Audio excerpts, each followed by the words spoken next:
In the name of Christ, who is born in us. Amen.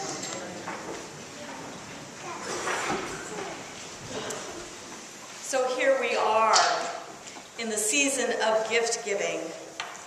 And I suspect that there is not a single person in this room who has not at some point shed a drop of sweat or two over what to give somebody. It's a problem. I have the problem of having to figure out what to give my mother, for instance. You know, she's almost 90. She's trying to reduce. She's got all the beautiful jewelry she'll ever need, and probably all the beautiful jewelry I'll ever need, for that matter. And, you know, what do you do? I mean, you know, she doesn't need more stuff. I can't even give her books. She's read them all. I'm not kidding. You know, she reads everything. So, you know, I can't give her a book that she hasn't already read. So I'm stuck, and in the end I'm giving her, don't tell her, an internet radio, which she'll hate, you know, because it's technical, and she hates anything technical. But, you know, in theory, it's a good idea, and, you know, it's the thought that counts or something. And then I really feel sorry for men. You know, in our culture, it's not okay, in general, for men to give practical gifts. I can give my husband a power tool, and he'll say, thank you, right? But if he gives me something practical, I'm, frankly, likely to be hurt. And fortunately, I have a husband with pretty good taste. He gives me fairly nice gifts. But some men, I mean, my gosh, how do they know? You know, that's what the diamond business is for, right? It's like, you know, you're desperate. You have to give something romantic and impractical. So, you know, they gotcha over a barrel.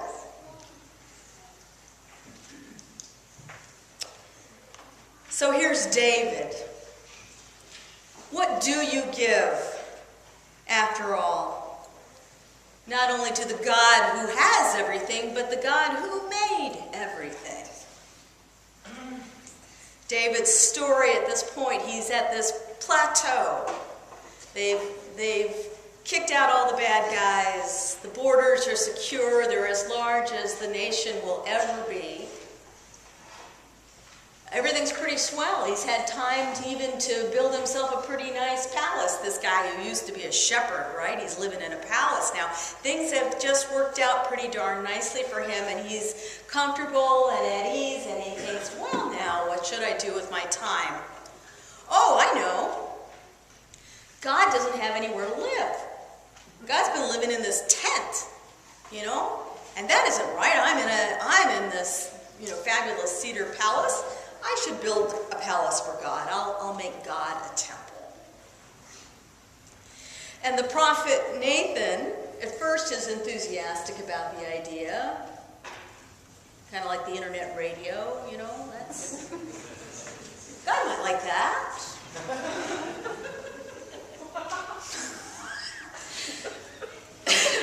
But then he thinks again. He says, nah, I don't think so, not so much. Not so much. Because in the end, who's the giver in this relationship, really? I mean, what are we saying when we pretend to build the maker of the universe a house?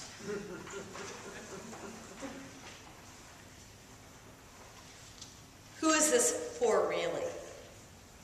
And as is often the case with gift giving, are we giving because we want to express love and make the other person feel good, or are we giving to keep ourselves out of the doghouse? Or are we giving to impress somebody? Or are we giving to make them owe us something? There are lots of motivations for giving, aren't there? What's our motivation for this giving to God? And what God winds up saying through Nathan to David is really interesting. He says, you know, forget about it. I don't want it. I I don't need a place to live, thing one. Thing two, what I want you to be busy doing is receiving the gifts I am giving to and through you. And that will work for me as far as gift giving goes. If you pay attention to the fact that I am providing, I am caring for you and carrying you through all this history, and that I'm going to continue to be at work through you and your offspring throughout all generations. If you pay attention to that, we'll be fine. We'll be more than fine.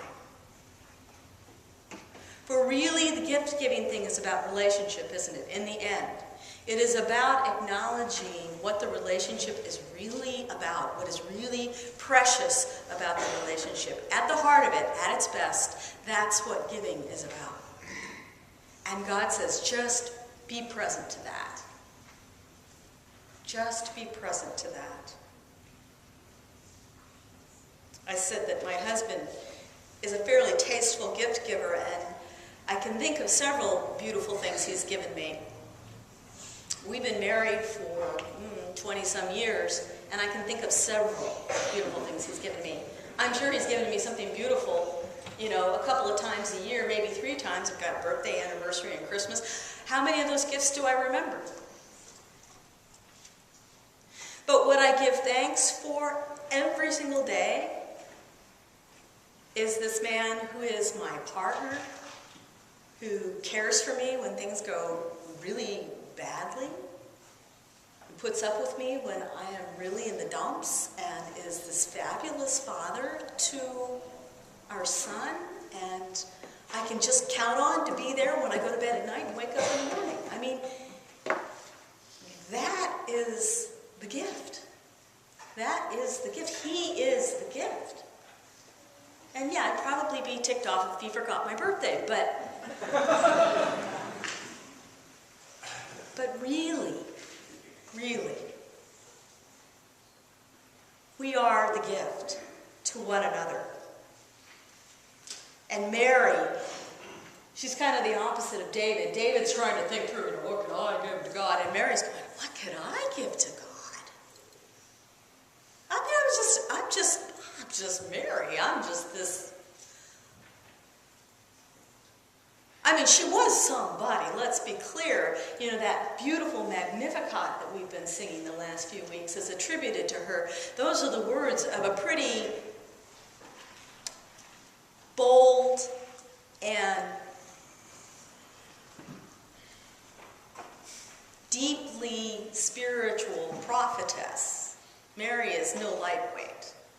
We talk about her being mild and meek, and that's one way to dismiss her. But she wasn't all that mild and meek in the Magnificat. She was proclaiming the victory of God and the casting down of the mighty from their thrones and the lifting up of the lowly. She was somebody.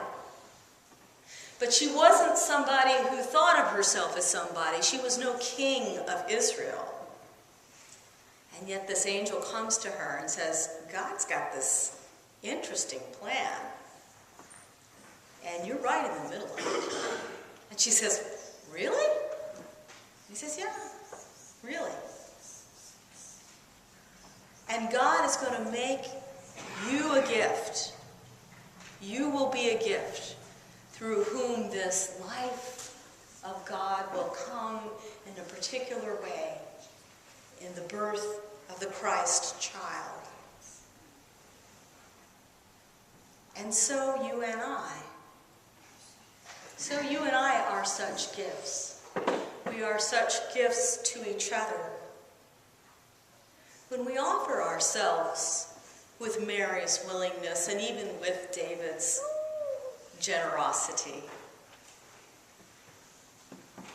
when we offer ourselves just to be who we are gifted to be in our particular circumstances, be they exalted or lowly, when we offer ourselves, then God's goodness can work through us can be in us, and we can be that gift to others this season and always.